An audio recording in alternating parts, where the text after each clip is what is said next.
Hi, I'm Katie Rooney, and I'm the Director of Early Childhood Education at Irvine Nature Center. I'm also the Director of our Nature Preschool. The Nature Preschool is a licensed by the state of Maryland preschool for children 3 to 5 years old. At the Nature Preschool, our mission is to foster a sense of appreciation and understanding of the natural world for young children through hands-on experiences in the real world.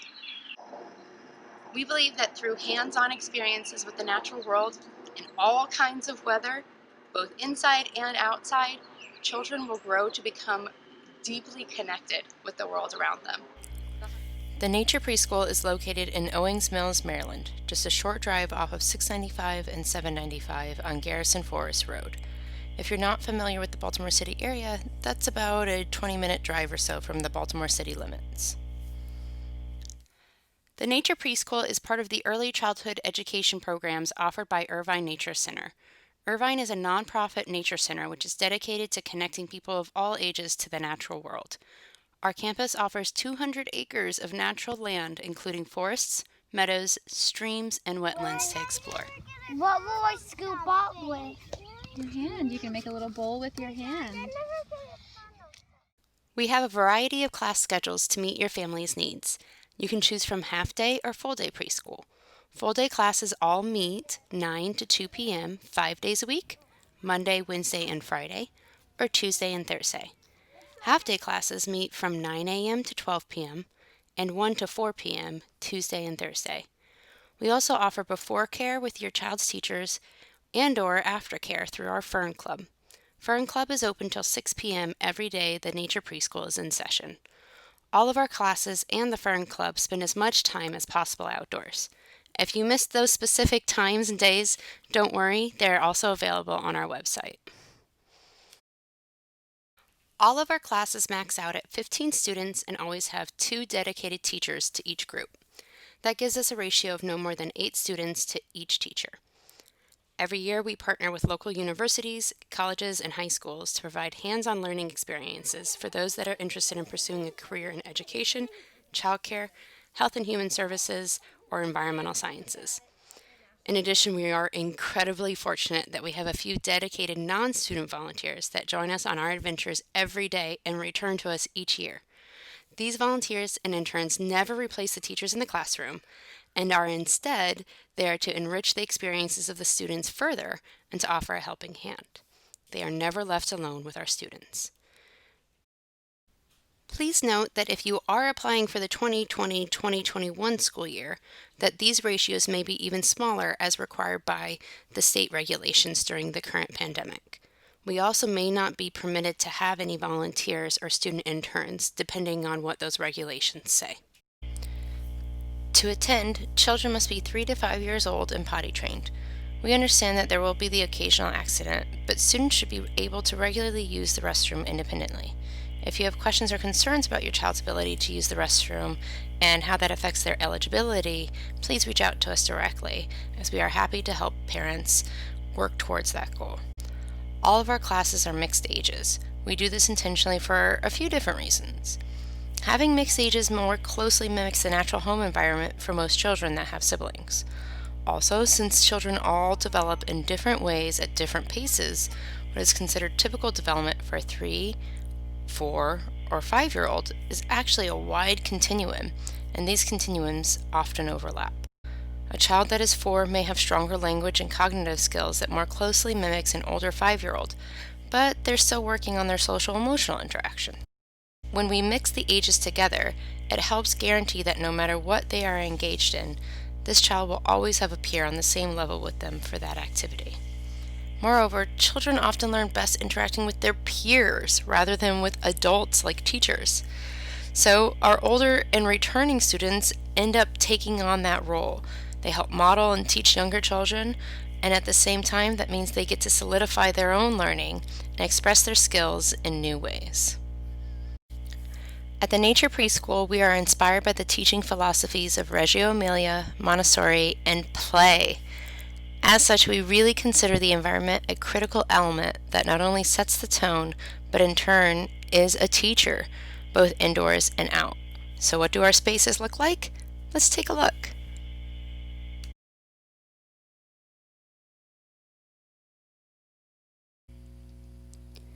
We have 2 dedicated classrooms, one upstairs off the Nature Center reception area and one downstairs off the center's office space. These classrooms encourage children to engage with one another, to touch, create, experiment, build independence, and most of all, to play. Even though we are inside, we bring the natural world in with us. Natural artifacts and nature-focused materials fill our spaces. Teachers use nuts, leaves, sticks, and stones, and just about anything else from the natural world in all that we do. That includes art, math games, and our sensory play, our science experiments, and dramatic play. We love our classrooms, but they are not our central focus. We actually spend more time outdoors because we believe our best, most important work happens outside, out on our trails. We have over 200 acres to explore with our students. At the Nature Preschool, we truly live the idea that there's no such thing as bad weather, just bad clothing. Our students go outside every day in all weather for at least half their day. The only thing that really keeps us from going out is thunder and lightning.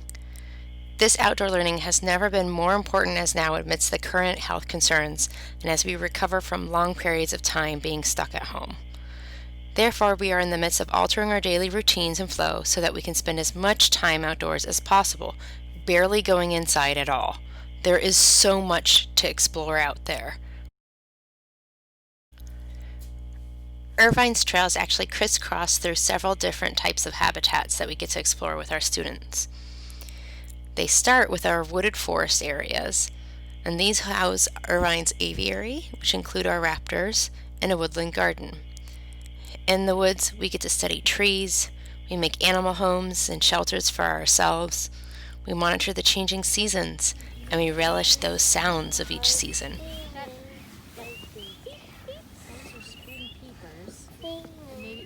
Maybe some other frogs? I don't really know what's better. The cooling sound of the breeze, maybe the rustling of the leaves under our feet in the fall, or maybe just the silence when the trail is covered in snow. There's also several offshoots on all of these trails that offer bird feeding and viewing stations as well. But maybe our favorite woodland activity is going off trail to scramble over fallen trees. We conquer new heights, fine-tune our balance, and collaborate to take turns. Plus, we get to witness the cycle of decomposition before our very eyes. Irvine's Woodland Garden is a fenced-off teaching garden that houses plants native to our area. When our classes visit, they have an opportunity to practice close observation skills, to identify flower species, and practice yoga poses, and perhaps our favorite, play hide and seek. We also have a handful of meadows that offer breathtaking views. Our main meadow is actually a favorite amongst both teachers and students. In the late summer, we get to witness the life cycle of butterflies firsthand. In the fall, we blow milkweed seed and play camouflage to hide ourselves. In the winter, it is a perfect sledding hill. And in the spring, it slowly awakens with fresh green grass and flowers. When classes visit, they may bring along their nature journals to draw their observations, scissors to trim the grass, and build fine motor skills, or bug jars, nets, magnifying glasses, and butterfly wings to encourage the study of insects. And of course, you never know when you'll want to make meadow stew.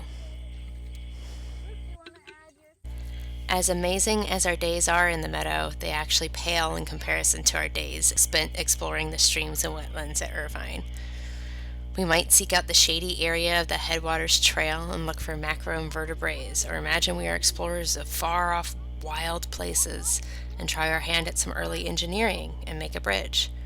Or we might venture through the vernal ponds in the spring, listening to the early calls of spring peepers and delighting in mud. Or we might stop at the docks to stack rocks, look for tadpoles, and have lunch. The atmosphere there simply can't be beat. If we are staying closer to the center, we might visit the outdoor classroom. This fenced-in natural play area offers children an opportunity to create their own games, climb, run, experiment with water, mud, and sand in the mud lab, or embark on brazen adventures in a canoe, all in the safety of a fenced-in space. As we head out on these adventures, we always consider our student and staff safety. All staff are CPR and first aid certified and carry a first aid kit.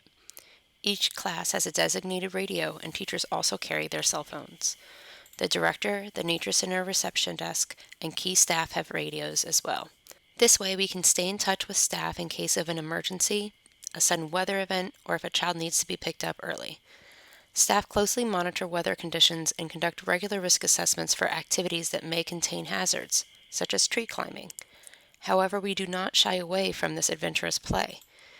Instead, we embrace it as another developmentally appropriate form of learning. The benefits far outweigh any real risk. When students climb trees, scramble over rocks, carry sticks, or use tools, we don't tell them, "Be careful." Instead, we teach them how to assess and mitigate risk and to listen to their bodies. For example, we might say, "Pay attention to those around you when you use your stick. Does the rock under your foot feel safe to stand on, or is it wiggly? What might be a safer choice?" A much smaller danger outdoors is that of tick or insect bites. While they are an unfortunate part of nature, they can be avoided with proper prevention and daily checks. We share information with parents on how to prevent tick bites and practice tick-safe techniques during tick season. Students sit on light-colored sheets, are encouraged to wear their hats, and we conduct regular tick checks during the day. However, we highly recommend that parents do a more thorough check daily after class. Our teachers are encouraged to meet the needs of our students and to set this as the priority over the schedule. So while there is a routine, it isn't set in stone. We thrive on flexibility and embrace the sudden gifts nature gives us. A beautiful sunny day is a full day outside.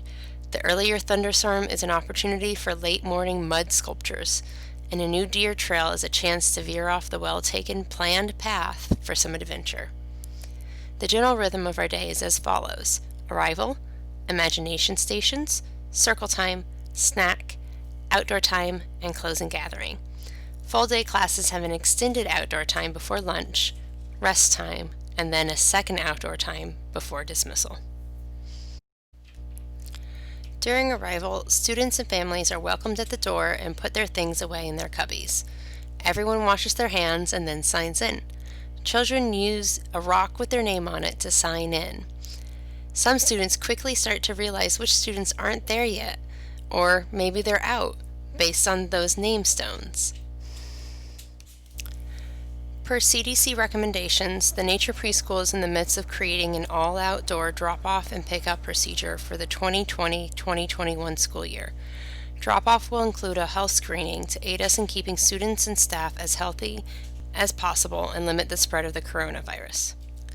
After signing in, children are encouraged to join into imagination stations, our version of centers. While there are some centers and activities that are always open, like blocks in the book nook, other stations fluctuate based on the topic of study, the season, and children's interests. Children have free choice during this time and can move from one center to another, use materials interchangeably, and even approach provocations and activities in ways totally unplanned for by us teachers. We are frequently amazed at the ingenuity and problem-solving the students display as their play crosses multiple areas of the classroom. Their play ideas are often way more exciting and entertaining than ours. Let's take a look at some of our most popular imagination stations. We regularly offer students opportunities for sensory play at the sensory table, Play-Doh with natural items, and the light table. During these activities, our students build fine motor skills, engage in social language, and learn about different properties of matter. One of our favorite multisensory projects is cooking. We cook through the seasons, and every year we make friendship soup. Our class always delights in lots of dramatic play as well. We use small worlds, puppets, and dress-ups. Students get to become hibernating animals. They visit flower marts, and they even pretend to boil sap into maple syrup. Like most schools, we also have lots of puzzles, games, and opportunities to build. At the easel and at our art tables, we focus on the experience of creating art over the end product. When we design our art provocations, their goal is to provide students with an opportunity to experiment with a medium, a process, or both, instead of getting them to create a specific thing. When you look in our art galleries, you won't see cookie cutter projects that all look basically the same. Instead, you'll see work that makes you ask, what's the story here? How'd you make that? Was it fun? For the 2020-2021 school year, we are already planning to take imagination stations outdoors. This will include changes to some of these activities so children can do them individually and eliminating some altogether.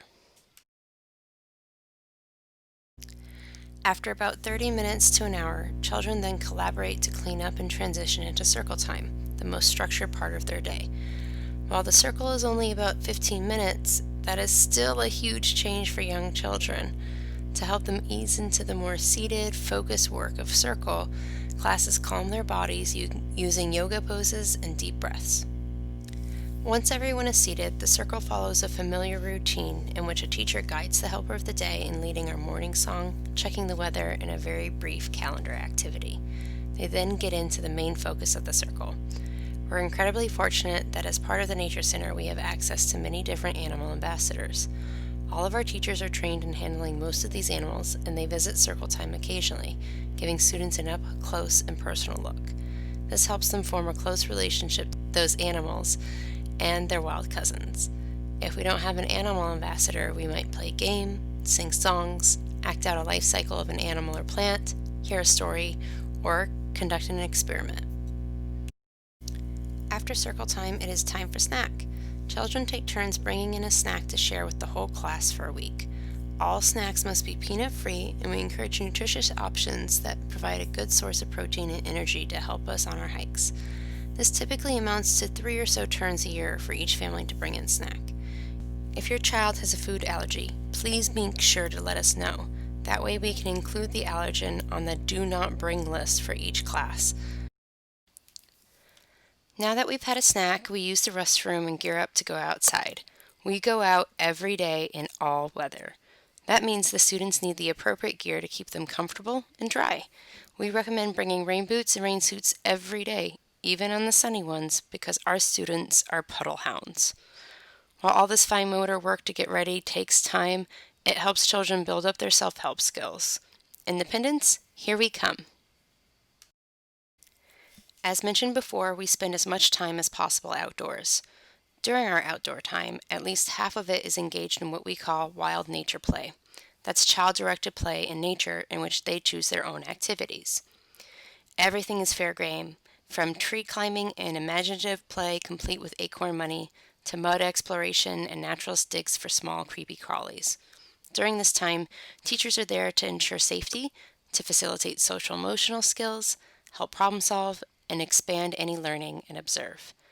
If not engaged in their wild nature play, classes are engaged in planned activities like games, animal care, nature studies and experiments, scavenger hunts, and ephemeral art. But the key to our outdoor time is our mantra of flexibility. While they do create lesson plans, teachers know that the expectation is not that they follow the plan, but that they don't follow it. The expectation is that they are meeting the needs of those students at that moment in that place. Sometimes that means the lesson plan flies out the window. For example, teachers may have planned to visit the meadow to witness the monarch butterfly life cycle. They are all geared up with everything they need for the study, and butterfly games and extensions too. But on the hike, the students discover a newly fallen tree. All excitement over the butterflies is gone, and that new log is demanding their undivided attention. And that's okay. We can still teach close observation, measurement, and counting, and life cycles. Moreover, we are investing in children's natural sense of wonder and connection to the world, all at that log. What better way is there to learn? The butterflies can wait for another day. After their hikes, the half-day classes wrap up their day with a closing circle. Because we like to maximize our time out on the trail as much as possible, this closing often takes place at the very end of the physical trail, just before we arrive back where we meet our families. We recap the day, maybe sing a song or play a quick game, and then sing goodbye. Full-day classes extend their time outside a bit longer and then have lunch. Children bring a peanut-free lunch from home and eat outdoors whenever possible. With their tummies full, they retire for a state-mandated rest time. Children bring mats from home that are put on cots. They may read, draw, or listen to a story. While they can nap, most do not. But the intentional slowdown does give them a chance to reflect, rest, and power up for the remaining part of the day. This rest time lasts anywhere from 15 to 30 minutes depending on the class's needs. Before ending their day with a closing gathering like the half-day classes, the full-day classes may go back outside for some more play in the outdoor classroom or have a second read aloud or reenact their day's adventures. Children that stay for our Fern Club aftercare are provided with an additional snack and a great deal more outside time with 2 teachers. These 2 teachers make sure to strike a balance between child-led and structured activities, which helps children stay engaged and excited about being together until their parents can pick them up. At the heart of all this fun and learning are relationships. The relationships between students, between individual children and their teachers, and the relationship individual children have with the natural world and with themselves. Our teachers know and embrace that these relationships are key to positive growth and learning. They also know that the tone of these relationships is set and fostered by them as loving caregivers. All of our teachers have a background in environmental science, early childhood, or education. Some of our teachers are newer to teaching, but we also have a handful of teachers who have many years of experience. But all of them relish the opportunity to slow down and see the world through the eyes of a young child. They are warm and inviting. They get down on a child's level to become part of their world. They encourage students to think critically and problem solve independently through open-ended questions. They give students time and space to explore new things and make mistakes. And when mistakes are made and courses are altered, the teachers are there to celebrate and reflect the lessons learned. This is why you'll often see our teachers taking a step back. When we step back, we are telling children we trust them and their abilities. And more often than not, if given time, the children rise to the occasion. But the teachers are always there to step in and provide an encouraging word, to wonder aloud, to suggest a different strategy, or to directly help express feelings with a peer. Our teachers establish a sense of community in our classes, a community in which every child feels honored and heard. Children's voices are sought after, they're respected, and they're celebrated. We actively teach pro-social behaviors, and we realize that these take time to master and lots of practice. All children need modeling, positive reinforcement, and developmentally appropriate tools to navigate the intricacies of social interaction. Because we embrace each child where they are and truly follow their lead, we rarely witness major behavior challenges. When we do, we respond with empathy and ensure a child's needs or wants is heard before we implement strategies or tools that help them feel connected and successful at school. Central to those relationships is our approach to working with our students' families. We are happy to partner with parents. You're the expert on your child. We nurture this relationship through regular communication, parent-teacher conferences, and seasonal events. We also host seasonal special events for classes or the whole school. These events range from our annual night hike and campfire, winter and summer solstice celebrations, and one of our favorites, the spring sing, when everyone brings an instrument and we sing around the fire. Families are also encouraged to be active members of our class community during the school day. Families can sign up to share a special family tradition or a cultural holiday, or they can join us for a hike or an activity at imagination stations. At the Nature Preschool, a child's learning is captured and shared through portfolios, or what we call field guides. Throughout their days together, teachers observe and take note of children's activities. We use photographs, notes, quotes, and art samples to capture authentic learning across all domains of development. We pay attention to fine and gross motor skills, language and literacy, their cognitive skills, including early math and science thinking, and social emotional skills. But we also document a child's understanding of and connection to the natural world. At parent-teacher conferences twice a year, we go through the field guides, set goals, and celebrate growth. We're so glad that you found this video, and we hope that you found it informative. For information about our tuition assistance program, the Woodpecker TAP, please visit explorenature.org.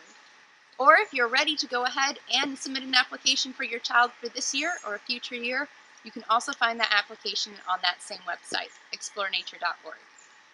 We had a really great time visiting with you, and if you have additional questions, please do not hesitate to reach out to me or to get a little bit of information or a personal take on things. My personal contact information is at the end of this video. Now get outside, and we can't wait to see you on your next adventure.